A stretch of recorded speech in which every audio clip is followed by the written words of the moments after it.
असे ऐसी कळवळ्याची साती करीला भाविण प्रीती विठ्ठल विठ्ठल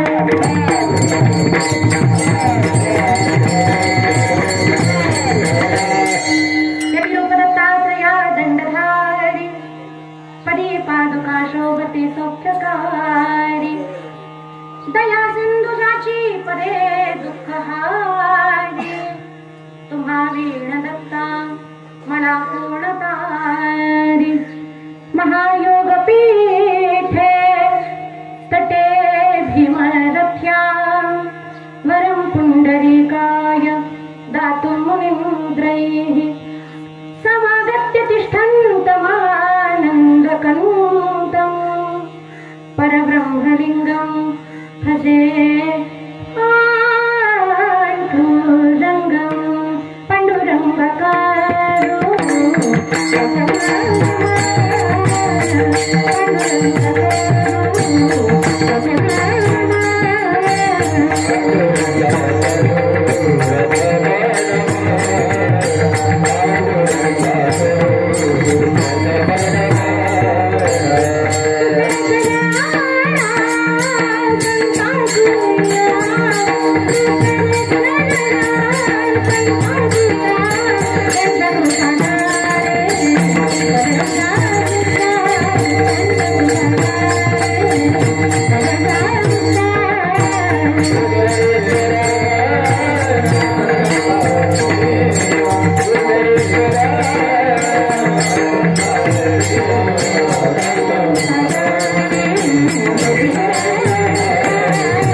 बाबाजी सद्गुरु दास तुका सयांचे गिर्या स्मरण होय सकल विद्यांचे अधिकरण तेची बंधू श्री चरण श्री गुरूंचे ते नमस्कारुनी आता अलंकापुरी रम्य सिंहासनस्थं पदांभोज तेजं स्फुरति प्रदेशं विधिन्द्रादिदैवं सदा स्तूयमानं समाधिसमूर्तिं भजे ज्ञानदेवं नमामि सद्गुरुं शान्तं सच्चिदानन्द विग्रहं पूर्ण ब्रह्म परानंद नीशमानंदी वल्लभम् ओम नमो ज्ञानेश्वरा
काहीच नाही बोलतो वचनाती भाविका एका जनार्दनी तुम सारा सत्याची सफरवावी नमो सद्गुरु तुकया ज्ञान दीपा नमो सद्गुरु सच्चिदानंद रूपा नमो सद्गुरु भक्त कल्याण मूर्ती नमो सद्गुरु भास्करा पूर्ण कीर्ती तुकाराम तुकाराम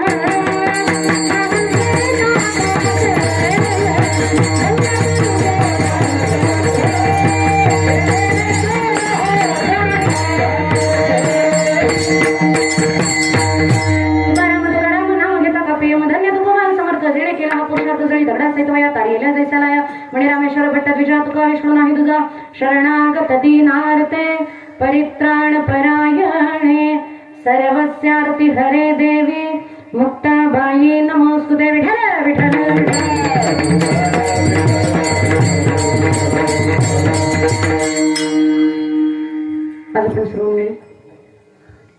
परत अखिलेश्वर इको बंद करा आणि शिट्टी वाजू देऊ नका. परत अखिलेश्वर अकारण करुणा वरुणालय भक्तवांशा कल्पतरू रुक्मिणी प्राणसंजीवन महाराष्ट्राचं आराध्य दैवत षडगुण ऐश्वर्य संपन्न पंढरपूर निवासी श्रीमंत श्री पंढरीश परमात्म्याच्या कृपाशीर्वादानं त्याच्या छत्रछायेखाली भोर तालुक्यातील गोरड मसौली या गावामधील एक आदर्श माता, एक आदर्श गृहिणी, वैकुंठवासी परमादरणीय प्रातस्मरणीय परमश्रद्धेय श्रीमती ताराई वसंत गोरड यांच्या प्रथम पुण्यस्मरणानिमित्तानं आपण या ठिकाणी एकत्रित जमलेलो आहोत. या परिसरामध्ये, या पंचक्रोशीमध्ये हे कुटुंब प्रचंड नावलौकिकच पात्र ठरलेलं कुटुंब आहे. कारण या कुटुंबामध्ये या मातेचे असणारे जे काही पती आहेत, जवळपास 5 गावांना न्यायदान देण्याचं काम त्यांनी त्यांच्या हयातभर केलेलं आहे. ते 5 गावाची एकत्र ग्रामपंचायत आणि त्याचे असणारे ते सरपंच. त्याच्यामुळं अन्याय हा सहजरित्या होत असतो, न्याय मात्र सायासानं द्यावा लागतो. आणि ज्या गोष्टीला सायास करावे लागतात, सायास घ्यावे लागतात, ते म्हणजे न्यायदानाचं काम असतं. आणि हे जवळपास 15 वर्ष या कुटुंबातील एका व्यक्तिमत्वानं केलेलं आहे. आणि ज्या वेळेला एखादा पुरुष घराच्या बाहेर गाव सांभाळत असतो ना, त्या गाव सांभाळणाऱ्या व्यक्तीला घरातनं तितकाच सपोर्ट असणं फार गरजेचं असतं. नाहीतर बाहेर तो पुढारपण करतोय, पण घरामध्येच जर त्याला किंमत नसेल, मान नसेल, तर गाव म्हणतं पहिले घर सांभाळ, मग नंतर आमची भांडणं सोडवायला ये. पण या मातेनं हयातभर आपल्या पतीची सेवा, पती हाच माझा परमेश्वर आहे असं म्हणून हयातभर त्यांनी पतीची सेवा केली. आणि पतीची सेवा करत असताना पतीचं ज्या वेळेला जाणं झालं त्यावेळेला एकत्रित कुटुंब, खरं तर आता एकत्रित कुटुंब म्हणजे काय ही संकल्पना नव्या मुलींना समजावून सांगावी लागते. दादा याची शिट्टी वाजू देऊ नका, वाटल्यास आवाज थोडा कमी राहिला तरी चालेल, सगळ्यांचे कमी करा. 1 तास कीर्तन होईल, पण 1 तासामध्ये आता परत शिट्टी वाजू देऊ नका. विठाला विठाला.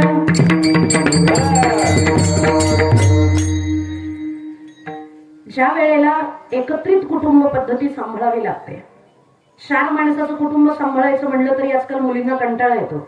आणि आजकाल मुलींचे बायोडेटे जर बघितलं, खाली ज्या अपेक्षा असतात ना, त्या अपेक्षांमध्येच प्राधान्य दिलेलं असतो. मुलगा एकटा असेल तर अधिक प्राधान्य, म्हणजे त्याला आई नसावी, त्याला बाप नसावा, त्याच्या घरात भाऊ नसावा, बहीण नसावी, आणि त्यानं आयतं कमवून ठेवलेलं असावं आणि मी तिथे आयत्या पिठावर रेघोट्या मारायला जावं. या विचारधारेच्या सध्याच्या युगातल्या या मुली असताना या मातेनं मात्र 8 दीर एकत्र सांभाळले, 8 जावा एकत्र सांभाळल्या. या घराचं पुढारपण माझा नवरा करतोय, त्याच्यामुळे घर एकत्रित टिकवून ठेवणं हे काम माझं आहे असं म्हणून या मातेनं घर सांभाळण्याचं काम केलं. आणि सबंध जीवनभर आपल्या घराची, आपल्या कुटुंबाची, आपल्या काळ्याची सेवा करत असताना, शेवटही होत असताना फक्त समाजासाठी आपला देह ठेवणारी ही माता आहे.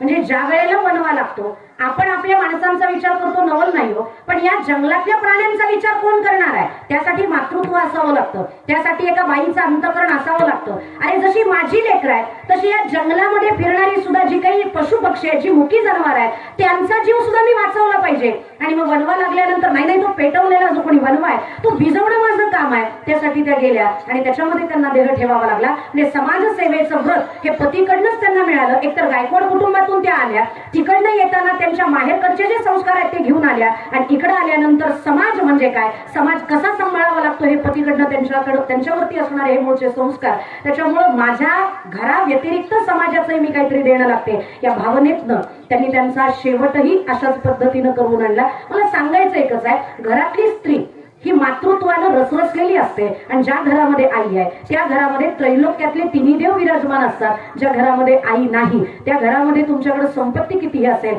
तरी ज्या दिवशी आई निघून जाते त्या क्षणाला तुम्ही भिकारी झालेले असतात. कारण असं सुविचार आपल्याला लहानपणापासून सांगितला जातो, स्वामी तिन्ही जगाचा, आई विना भिकारी. या जगामध्ये एकमेव आई हे व्यक्तिमत्व असं आहे की फार मुलांसाठी वाटेल ते करण्याची तयारी असते. अगदी ज्या वेळेला क्रिटिकल कंडिशन क्रिएट होते आणि डॉक्टर सांगतात एकतर आई जगेल नाही तर बाळ जगेल, दोघांपैकी कुणाला वाचवायचे ते सांगा. बाहेरच्या नातेवाईकांना जर हा प्रश्न विचारला तर उत्तर काय येतं? अडचणीची परिस्थिती आहे, बाई बाळणपणाला आलेली आहे आणि डॉक्टरांनी सांगितलं बाई वाचेल नाही तर बाळ वाचेल, दोघांपैकी कुणाला वाचवायचंय सांगा. तुम्ही काय म्हणाल, बाई की बाळ? सांगा ना काहीतरी. आई का? बाळ नाही महत्वाचं? बाळ परत होऊ शकतो, परत बायको मिळायची नाही ना, त्याच्यामुळे बाई वाचवा, बाळ नाही वाचलं तरी चालेल. पण सेम प्रश्न जर आतमध्ये असणाऱ्या त्या बाईला विचारला किंवा ताई एकतर तू नाहीतर तुझं बाळ, कुणाला वाचवायचं ते सांग. ती दुसऱ्या सेकंदाला उत्तरते मी मेले तरी चालेल पण माझ्या पोराच्या केसालाही धक्का लागता कामा नये. म्हणजे ज्या मुलाला तिने आतापर्यंत बघितलेलंही नाहीये, ते काळे गोरे लंगडे पांगळे मुकाय जे कसंही तिला माहित नाहीये, पण तरीही त्या मुलासाठी स्वतःच्या प्राणांची आहुती देण्याची जी तयारी असते आणि मानसिकता असते तिला आई असं म्हणतात. म्हणून जोपर्यंत आई आहे तोपर्यंत जगामध्ये आपल्यावरती मायेचा वर्षाव आहे. आई ही आपल्यासाठी मायेचा सागर आहे असं काही कवींनी देखील म्हणून ठेवलेलं आहे. काही ते मध्ये बऱ्याच जणांना कविता म्हणणं हा खरं माझा स्वभाव नाहीये, पण तरी देखील मला थोडंसं बोलावं लागणार आहे. आमच्या काही कवींनी सांगितलेलं आहे आई आहे तोपर्यंत कळत नाही आई म्हणजे काय असतं.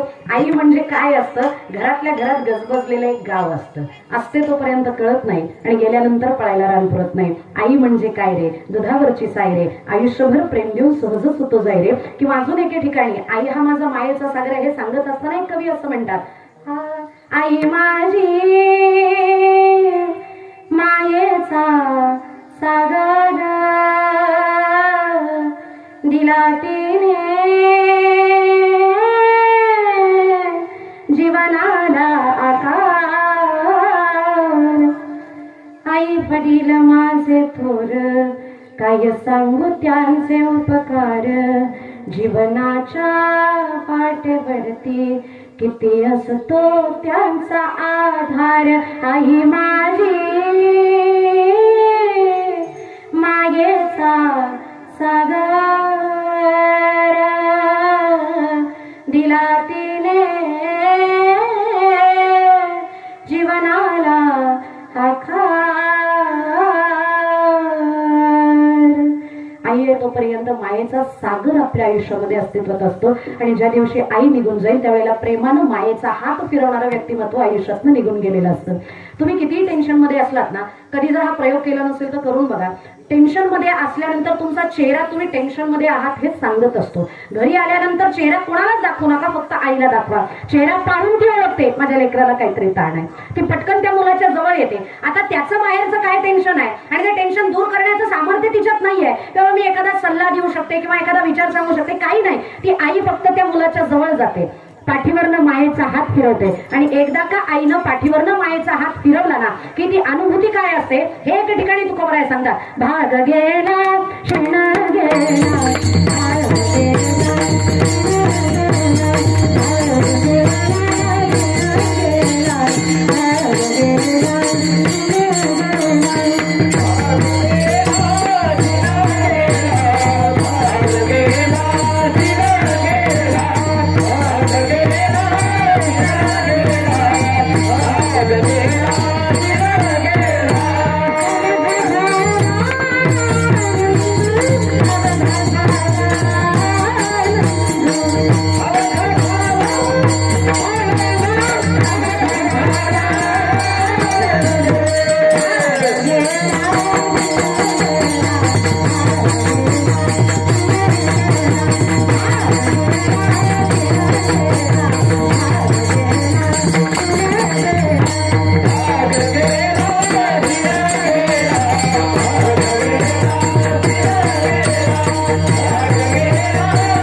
तर ती आईच्या हात नाही असते. म्हणून जुन्या काही वयस्कर मातामौल्यांनी ना एक म्हण निर्माण केलेली आहे, शेजीनं खाऊ घातला भात आणि आईनं फिरवला हात, या दोन्ही गोष्टी सारख्या असतात. शेजारणीनं पोटभर जेव जरी घातलं ना तरी त्या लेकराचं पोट भरणार नाही, पण उपाशी असणाऱ्या लेकराला फक्त पाठीवरनं मायेचा हात जरी आईनं फिरवला ना तरी ज्याची भूक भागते ना ती आई असते आणि हे सामर्थ्य फक्त आईचंच.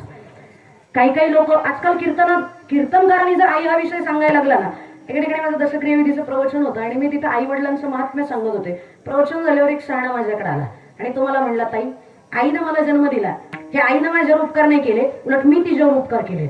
म्हणलं नवीनच न घे हा. म्हणलं कस काय तू कस काय उपकार केले? म्हणलं मी तिच्या पोटी जन्माला आलो म्हणून तिचं मातृत्व सिद्ध झालं. जर मीच जन्माला आलो नसतो तर लोक तिला वांज म्हणले असते, म्हणून मी तिच्यावर उपकार केले तिच्या पोटी जन्माला येऊ. म्हणलं तू नसता जन्माला आला ना, तिला दत्तक घेतला असता, तिचं मातृत्व सिद्ध झालं असतं, तुझी गरज नव्हती. पण माझं कोणीतरी असावं, माझ्या रक्ताचं असावं, माझ्या वंशाचं असावं म्हणून तुझ्यासारख्याला जन्म जन्म दिला, पण खरोखर तिनं चूकच केली. तू नसता जन्माला आला तर बरं झालं असतं.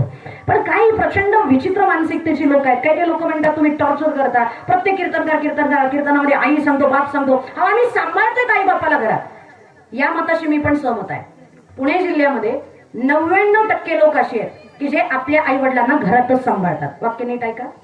99% लोकांचे आई वडील घरात आहेत. आता 1% बाहेरनं वगैरे आलेले असतील ते सांभाळत नाहीत, हा विषय सोडून द्या. पण 99% लोक हे आई वडिलांना सांभाळतात. पण घरात सांभाळत असताना त्यांना किती इज्जत देऊन सांभाळतात याचा विचार करणं गरजेचं आहे. पावलं पावली आईचा अपमान, पावलं पावली बापाचा अपमान. पावलं पावली म्हणतात काय कळतं का आई तुला? तिला कळलं म्हणून तर तू जन्माला आला ना. नाही तर ती जर म्हणली असती एवढा त्रास होण्यापेक्षा ते मरू द्या, ते मेलेलं परवडलं असं जर म्हणली असती तर तुमचा जन्मच झाला नसता. म्हणजे तिला कळलं, तुमच्यावरचं प्रेम तिला कळलं म्हणून तुमचा जन्म आहे. वडिलांना एखादं काम करत असताना त्यांचा सल्ला घेणं गरजेचं आहे. अरे ती वयस्कर आहे, अनुभव संपन्न आहे, अनुभवाची समृद्धी आणि संपृक्तता त्या बापाकडे आहे. पण त्या बापाला एखादा विषय आणि विचार विचारायचं म्हणलं तरी लोक म्हणतात त्याला काय अक्कल आहे, साठीभूत नाठी झाली आहे. अरे उन्हानं नाही पांढरी केली त्यानं, त्याला अनुभव आहे तो तेवढ्या आयुष्याचा. पण नाही कळत हे आई वडिलांना सांभाळतात पण पावलं पावली अपमान करतात. म्हणून ज्या वेळेला तुकोबांचे वडील म्हणजे बोल्लोबा पंढरपूरला गेले, दर्शन घेऊन बाहेर आल्यानंतर कनकाईला गाठलं देवानं आणि सांगितलं तुमचा नवरा तर काही मागत नाही, तुम्ही तरी काहीतरी मागा. त्यावेळेला त्या म्हणल्या अरे तुला कळत नाही का काय एवढं मोठी प्रॉपर्टी आहे पण भोगायला कोणी नाही. मुलगा दे असं म्हणलं नाही, फक्त एवढी मोठी प्रॉपर्टी आहे पण भोगायला कोणी नाही. कळत नाही का तुला? बस म्हणले माझं काम झालं. बोल्लोबा म्हणले एवढा वेळ झाला ही बाहेर आली नाही म्हणजे नक्की काहीतरी गोंधळ झालेला आहे. आतमध्ये बघायला आले आणि कनकाईला विचारलं काय करतेस इथं? काय नाही म्हणे तुमच्याच देवानं मला हटकलं. काय हटकलं? म्हणे काय नाही तुमचा नवरा काय मागत नाही, मग तुम्ही काहीतरी मग काय मागितलंस का? नाही म्हणे मी काय वेडी बिडी आहे का, काही मागितलं नाही. मग काय बोलत होतीस? त्याने म्हणे फक्त त्याला एवढंच म्हणलं एवढी मोठी प्रॉपर्टी आहे भोगायला कोण नाही, मी बोलायची काय गरज आहे, तुला काही कळत नाही का, एवढंच बोलले. ते म्हणले झालं वाटोळ. आयुष्यभर माझ्या 7 पिढ्यांनी काही मागितलं नाही आणि तू इथं देवाशी सेटिंग लावत बसलीस. पुन्हा माघारी जा आणि त्या देवाला सांग जर मुलगाच द्यायचा आहे ना तर तो कसा दे. पुत्र दे हे आईचा गुंडा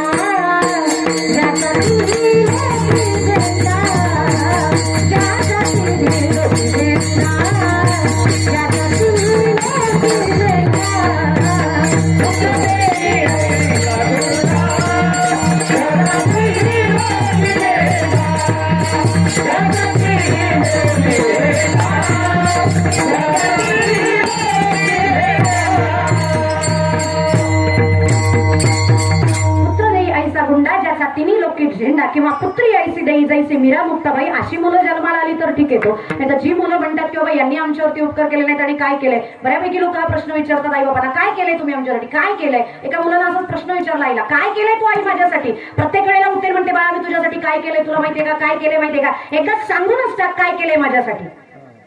आई म्हणली इतकं का चिडतोस, तुला एका रात्रीत सांगू शकते मी तुझ्यासाठी काय केलंय ते. हा म्हणलं सांग. आणि जर समजा यदा कदाचित एका रात्रीत सांगून मला नाही पटलं तर म्हणजे आयुष्यभर तुला तोंड दाखवायचे नाही. पण काय करू मग त्यासाठी. म्हणजे आजची रात्र मी जिथं ज्या पलंगावरती झोपते त्या पलंगाच्या खालीतून तुझ्या बायकोनं अंथरून टाकायचं आणि तिथं झोपायचं आणि रात्रभर माझी सेवा करायची. एकच रात्र सेवा करा, आयुष्यात परत तोंड दाखवायला तुमच्या घरात थांबायचे नाही. इतकीच माझी तुला अगदी किळस आली आहे, तुला कंटाळा आलाय, नको नकोशी झाली आहे, एवढाच रागा करतो, सोडून जाते बाबा मी तुला, पण फक्त आजची रात्र माझी सेवा कर तू आणि तुझी बायको सपत्नीक. त्यानं बायकोला सांगितलं तुझ्या आयुष्यातला सासू नावाचा प्रकार मी घालवणार आहे पण आजची रात्र सेवा करायची हे मी कबूल करून आलोय. चालेल म्हणली, काही अडचण नाही, एकच रात्र सेवा करायची ना, म्हणेल ती सेवा करेल. रात्रीची विचारायला आली काय बनवू आत्याबाई. मी जी स्वयंपाक केलेला दाखवतही नव्हती कधी, फक्त उद्या ही कटकट जाणार आहे म्हणून रात्री विचारायला आली काय करू आत्याबाई. ती म्हणली बघ बाई तुला काय करायचंय ते कर. व्यवस्थितीनं पुरणपोळीचा स्वयंपाक केला, जेवण झाली, सगळेजण झोपायला गेले. पोरानं आईच्या पलंगाच्या खाली आपली सतरंजी टाकली, बायकोला सांगितलं आपल्याला इथं झोपायचंय. 12 वाजेपर्यंत झोपू दिलं, 12 वाजता हाक मारली दादा उठ. त्याने विचारलं काय झालं आई, काय पाहिजे का. तो म्हणे तहान लागली, घशाला कोरड पडली आहे, पुरणाचा स्वयंपाक होता, तहान जास्त लागते, पाणी आण. त्यानं तांब्याभर पाणी आणलं, आनंदानं पाणी आणलं आणि स्वतः पाजलं. जो कधीच आईला विचारायला आला नाही आई तू जेवलीस का, तुला तहान लागली आहे का, उन्हाचं सावलीत बस होता, कधीच म्हणायला आला नाही. पण उद्या ही आईची कटकट जाणार म्हणून रात्रीचं अगदी पाणी पाजायला प्रवृत्त झाला, पाणी पाजलं. ती पण हुशार होती आई, अर्धा तांब्या पाणी पिली आणि अर्धा तांब्या तिनं त्या पलंगावरती लवणला आणि सांगितलं बाळा सांडला पाण्याचा तांब्या, तेवढं होतं बेडशीट नीट करून दे. तो म्हणला बदलतो आई तू खाली उतर. आईला खाली उतरवलं, त्यानं गादी बदलली, बेडशीट बदलली आणि म्हणलं आता झोप. 1 वाजेपर्यंत झोपली. 1 वाजता पुन्हा हाक मारली दाद्या उठ. म्हणलं काय झालं आई.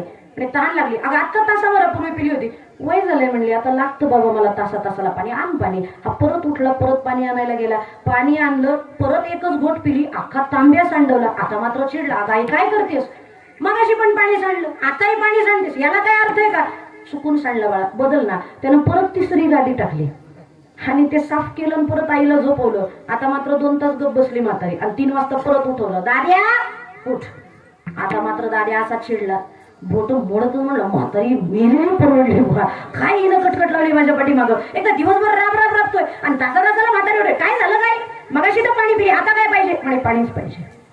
परत गेला, शिव्या देतच आला. व आता त्यानं काय शिव्या दिल्या ते मी या गादीवरनं सांगू शकत नाही, पण तुम्हाला कल्पना असेल आईबद्दल आपण काय काय बोलत असतो ते बडबडच करत आला. त्यानं पाणी पाजलं आईला, तिनं आता मात्र अर्धाच घोट पिला आणि त्याच्या समोर तांब्या ओतला. तो म्हणला, अगं आई चाललंय काय, मगाशी 2दा तांब्यात चुकून म्हणला हे मान्य आहे, पण हटकून पाणी सांडवते याला काय अर्थ आहे का? अगं त्रास द्यायची पण एक परिसीमा असते. तू आता माझा अंत पाहतीयस, हे योग्य नाहीये. आणि उद्या सकाळी नाही, आत्ताच्या आत्ता घराच्या बाहेर नाही. काय केलं एवढं तू माझ्यासाठी? एक रात्र सुद्धा मी तुझी सेवा करावी अशी तू नाही आहेस. त्यावेळेला त्या आईनं सांगितलं, बाळा फक्त एका रात्रीमध्ये 3दा माझा बिछाना पाण्यानं ओला झाला तर तू इतका चिडलास. तू 7 वर्षाचा होईस तोपर्यंत तुला प्रातविधी कुठं करावी हे कळत नव्हती. तू रात्री 4-4, 5-5 वेळेला तुझा बिछाना ओला करायचास आणि कधीही मी तुझ्यावरती न वैतागता, न तुझ्यावरती रागावता तो बिछाना बदलायचे. आणि काही काही वेळेला तू हट्ट करायचा, तुझ्याच मांडीवरती मला झोपव आणि तुझ्याच मांडीवरती अंगाई गाळून झोपव. त्यावेळेला मी अजिबात काही न म्हणता मांडीवरती तुला घ्यायचे आणि रात्र तुला मांडीवरती घेऊन बसायचे आणि जोपर्यंत तू झोपत नाही तोपर्यंत मी जागी राहायचे. आणि तुला खाली ठेवताना उठलास तर, जागा झालास तर ही भीती असायची. म्हणून रात्र मी बसून घालवलेलं आहे, हे मी तुझ्यासाठी केलेलं आहे. आणि एवढंच सांगायचं होतं म्हणून आजची रात्र मागून घेतली होती. फक्त त्या मुलाला बाजूला काढा आणि त्या मुलाच्या जागी आपल्या स्वतःला टाका. त्या आईनं त्या मुलासाठी जे केलंय ना तेच आपल्या आईनं आपल्यासाठी सुद्धा केलेलं आहे. मग जर आपल्या आईनं एवढं आपल्यासाठी केलं असेल तर उतार वयामध्ये आपण ती जी आधाराची काठी होणं हे आपलं कर्तव्य आहे. म्हणून मायबाप सांभाळा. विठ्ठल आणि मी म्हणते म्हणून हे ऐकू नका. आमचे संतही सांगतात, जोपर्यंत आई वडील घरात आहेत तोपर्यंत तुम्ही देहू, आळंदी, पंढरपूर, काशी, गया, प्रयाग काही नाही केलं तरी चालेल. माय बाप केवळ काशी तेने न जावे तीर्थाशी, किंवा ज्ञानोबरायांची भाषा आहे, सकळ तीर्थाची धुरे जिये का माता पितरे तया सेवे सिकिर शरीरे लोण किजे. जोपर्यंत माता पिता घरात आहेत तोपर्यंत त्यांची सेवा करा. आम्ही ज्याला आराध्य मानतो त्या पांडुरंग परमात्म्यानं काय केलं होतं? पुंडलिके काय केले की परब्रह्म उभे ठेवले. त्यानं माता पित्यांची सेवाच केली ना, मातृपितृ पूजन केलं, मातृपितृ सेवा केली. म्हणून पंढरपुरामध्ये भगवंताला यावं लागलं. उद्या आपल्या मसवलीत येतील, पण त्यासाठी आई वडिलांची सेवा गरजेची आहे. विठ्ठल आणि आईचीच सेवा का, त्याचंही कारण आहे. जगामध्ये एकमेव आई हे व्यक्तिमत्व असं आहे की मुलांच्या लाथा खाता पण तरी त्यांना आशीर्वाद देतात. बरोबर आहे ना?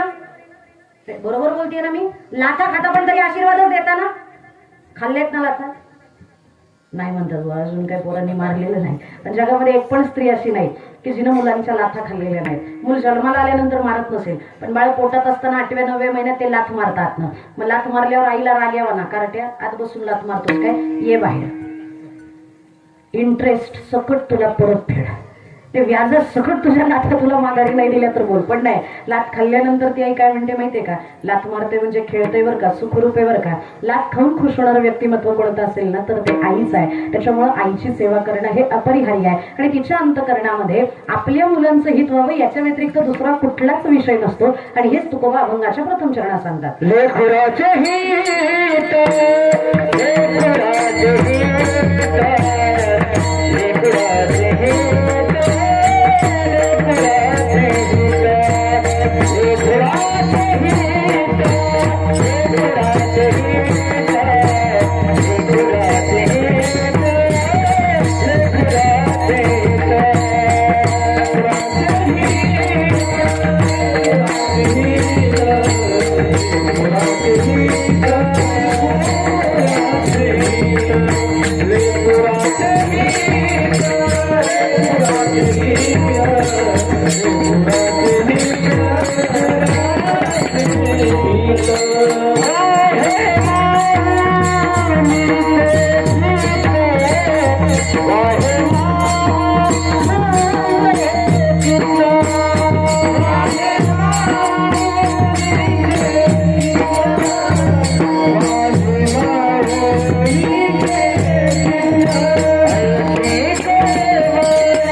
वाहे माऊलीचे चित्त आईच्या अंतकरणाचा विचार तुकोबराया प्रथम चरणात सांगतात. लेकुराचे हित, माझ्या मुलाचं भलं व्हावं, कल्याण व्हावं, हेच तिच्या अंतकरणात असतं. आईच्या जन्मापासून आईच्या मृत्यूपर्यंत. आईचा जन्म कधी होतो ते तर माहिती असेल. मुलगी जन्माला येते त्यावेळेला आई जन्माला येत नाही. ज्या दिवशी बाळाचा जन्म त्याच दिवशी आई सुद्धा जन्माला येत असते.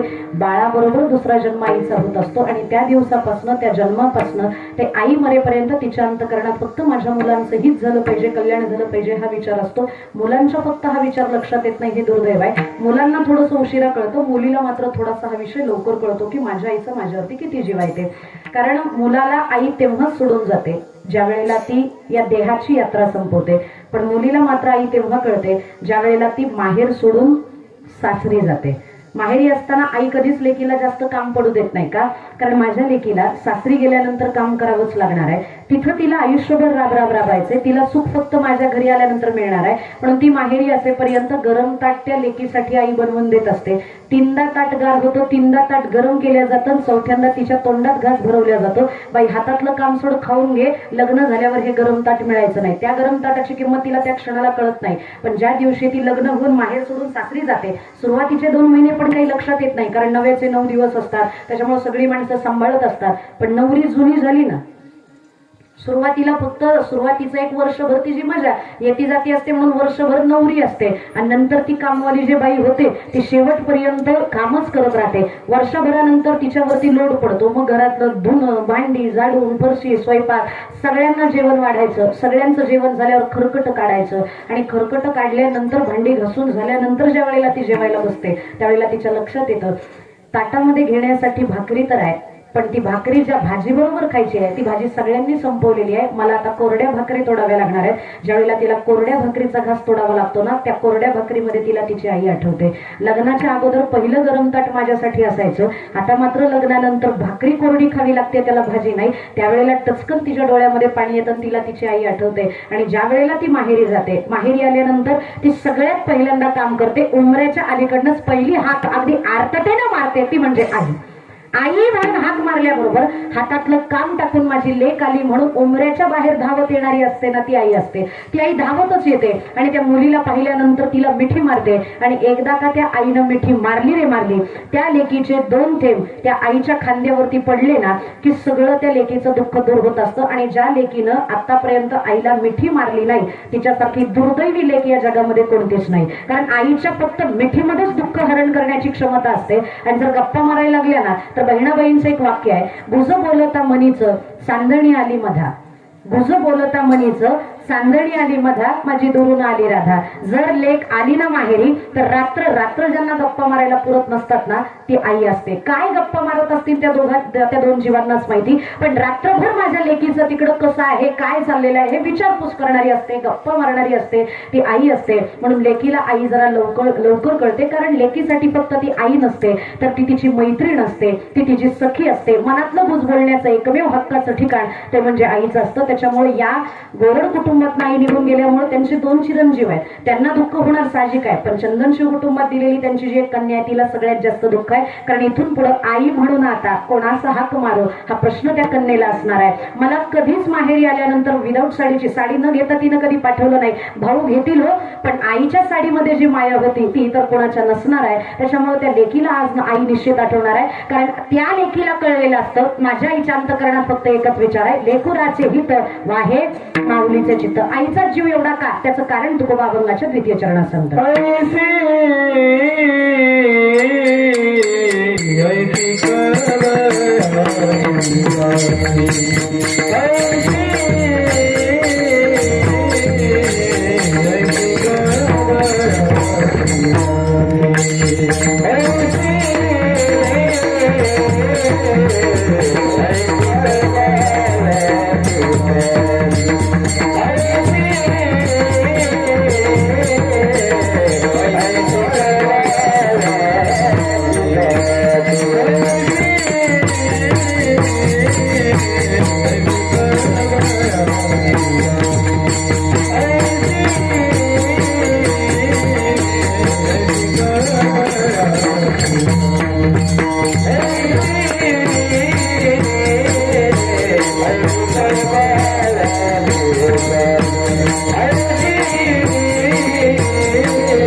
पैसे कळवळ्याची जाती करीला भावेण प्रीती. कळवळ्याची जातच अशी असते की जी मोबदल्यामध्ये कोणत्याही गोष्टीची अपेक्षा ठेवत नाही. सध्या जगामध्ये प्रत्येक माणूस आपल्यावरती प्रेम करत असताना त्याच्या मोबदल्यात काही ना काही अपेक्षा ठेवत असतो. मी जर तुमच्यावरती प्रेम करायचे तर त्याच्या मोबदल्यात माझा फायदा काय? Benefit is must. म्हणजे सगळ्यात गरजेचा आहे तो म्हणजे फायदा. प्रत्येक जीव हा फायद्याचा विचार करत असतो. पण या जगामध्ये एकमेव आई हे व्यक्तिमत्व असं आहे की जो फायद्या तोट्याचा कधीच विचार करत नाही. निस्वार्थ आणि निष्कामतेनं प्रेम करणारी असते ती आई असते.